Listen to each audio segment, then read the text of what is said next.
Price lord. ದೇವರ ಅತಿ ಪರಿಶುದ್ಧ ನಾಮಕ್ಕೆ ಸ್ತೋತ್ರವಾಗಲಿ. ಮತ್ತೊಂದು ದಿನವನ್ನು ಕಾಣುವಂತೆ ದೇವರು ಸಹಾಯ ಮಾಡಿದ್ದಕ್ಕಾಗಿ ಸ್ತೋತ್ರ. ಆತನು ಮಾಡಿದೆಲ್ಲ ಉಪಕಾರಗಳಿಗಾಗಿ, ಎಲ್ಲ ಆಶೀರ್ವಾದಗಳಿಗಾಗಿ ದೇವರಿಗೆ ಸ್ತೋತ್ರವನ್ನು, ಮಹಿಮೆಯನ್ನು ಸಲ್ಲಿಸ್ತಾ ಇದ್ದೇನೆ. ಇಂದಿನ ವೇದ ಅಧ್ಯಯನಕ್ಕಾಗಿ ಒಂದು ವಾಕ್ಯವನ್ನು ಓದಿಕೊಳ್ಳೋಣ.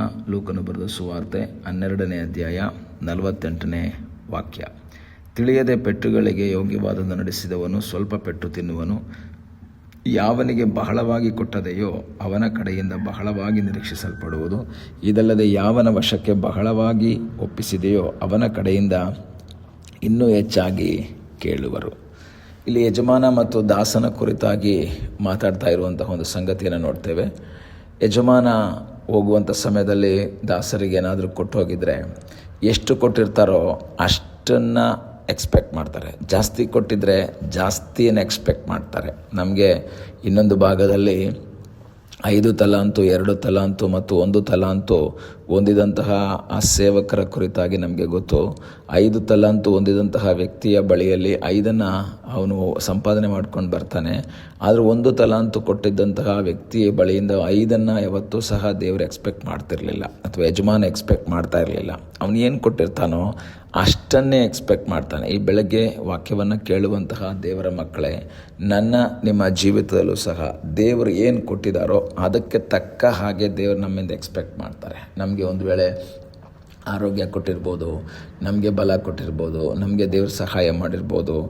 ಎಷ್ಟು ಕೊಟ್ಟಿದ್ದಾರೋ ಅಷ್ಟು ಮಾತ್ರನೇ ನಮ್ಮಿಂದ ಎಕ್ಸ್ಪೆಕ್ಟ್ ಮಾಡ್ತಾನೆ. ಒಂದು ವೇಳೆ ನಮಗೆ ಶ್ರೀಮಂತಿಕೆಯನ್ನು ಕೊಟ್ಟಿದ್ದಾರೆ, ಹಣ ಜಾಸ್ತಿ ಕೊಟ್ಟಿದ್ದಾರೆ, ಬೇಕಾದಷ್ಟು ಹಣ ಇದೆ, ಒಳ್ಳೆ ಕೆಲಸ ನಮಗಿದೆ, ಒಳ್ಳೆ ಸಂಬಳ ಇದೆ, ನಮ್ಮಿಂದ ದೇವರು ಸೇವೆಗಾಗಿ ಹಣವನ್ನಾಗಿರ್ಬೋದು ದೇವರು ಎಕ್ಸ್ಪೆಕ್ಟ್ ಮಾಡೋದು. ಸಾಧಾರಣ ಒಬ್ಬ ಬಡವ, ಅವನು ಭಾಳ ಕಷ್ಟದಲ್ಲಿ ಗಂಜಿ ಕುಡಿಯೋದಕ್ಕೂ ನಿರ್ವಾಹ ಇಲ್ಲದೆ ಇರುವಂಥ ವ್ಯಕ್ತಿ ಕೈಯಿಂದ ಅಷ್ಟನ್ನು ಎಕ್ಸ್ಪೆಕ್ಟ್ ಮಾಡಲ್ಲ. ಅದೇ ರೀತಿಯಲ್ಲಿ ನಮಗೆ ಜ್ಞಾನ ದೇವರು ಕೊಟ್ಟಿದ್ದಾರೆ.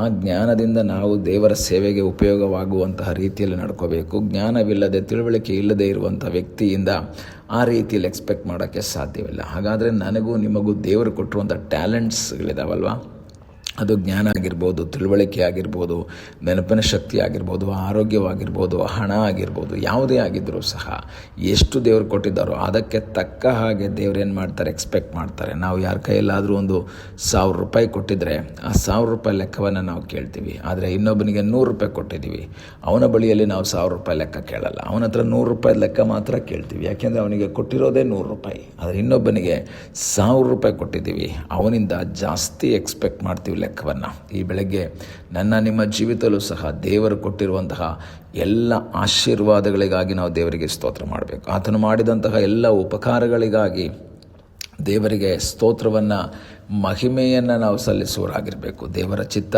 ನಮ್ಮ ಜೀವಿತದಲ್ಲಿ ನೆರವೇರುವ ಹಾಗೆ ನಾವು ದೇವರ ಸನ್ನಿಧಾನದಲ್ಲಿ ಪ್ರಾರ್ಥನೆ ಮಾಡಬೇಕು. ಆತನ ಮುಖವನ್ನು ನೋಡುತ್ತಾ, ಆತನ ಚಿತ್ತವನ್ನು ಮಾಡುತ್ತಾ, ಆತನ ಇಷ್ಟವನ್ನು ಮಾಡುತ್ತಾ, ಆತನಿಗಾಗಿ ಜೀವಿಸುವಂತಹ ಒಂದು ಅನುಭವ ನಮ್ಮ ಜೀವಿತದಲ್ಲಿ ಉಂಟಾಗಬೇಕು. ಯಾರಿಗೆ ಜಾಸ್ತಿ ಕೊಟ್ಟಿದ್ದಾರೋ ಅವರಿಂದ ಜಾಸ್ತಿ ಎಕ್ಸ್ಪೆಕ್ಟ್ ಮಾಡ್ತಾರೆ.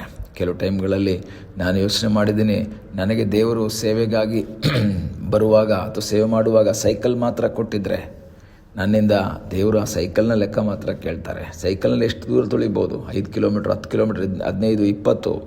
ಆದರೆ 200, 500 ಕಿಲೋಮೀಟ್ರ್ ಹೋಗಿಲ್ಲ ಅಂತ ದೇವರು ಕೇಳಲ್ಲ. ಆದರೆ ದೇವರು ನನಗೊಂದು ಕಾರ್ ಕೊಟ್ಟಿದ್ರೆ,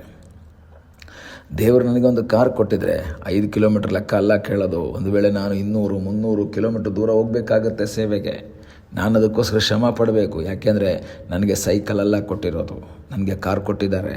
ಅದೇ ರೀತಿಯಲ್ಲಿ ನಿಮ್ಮ ಜೀವಿತದಲ್ಲಿ ದೇವರೇನು ಕೊಟ್ಟಿದ್ದಾರೆ, ದೇವರು ಎಷ್ಟು ಕೊಟ್ಟಿದ್ದಾರೆ ಅದಕ್ಕೆ ತಕ್ಕ ಹಾಗೆ ದೇವರು ನಮ್ಮಿಂದ ಎಕ್ಸ್ಪೆಕ್ಟ್ ಮಾಡ್ತಾನೆ. ಈಗಲೇ ಸಮಯದಲ್ಲಿ ಕರ್ತನ ಮುಖವನ್ನು ನೋಡುತ್ತಾ ಕರ್ತನಿಗೆ ಹೇಳೋಣ, ಸ್ವಾಮಿ ನೀನು ಕೊಟ್ಟಂತಹ ಎಲ್ಲ ಆಶೀರ್ವಾದಗಳಿಗಾಗಿ ಸ್ತೋತ್ರ, ನೀನು ಕೊಟ್ಟಿರುವಂತಹ ಎಲ್ಲ ಒಂದು ಕೃಪೆಗಳಿಗಾಗಿ ಸ್ತೋತ್ರ.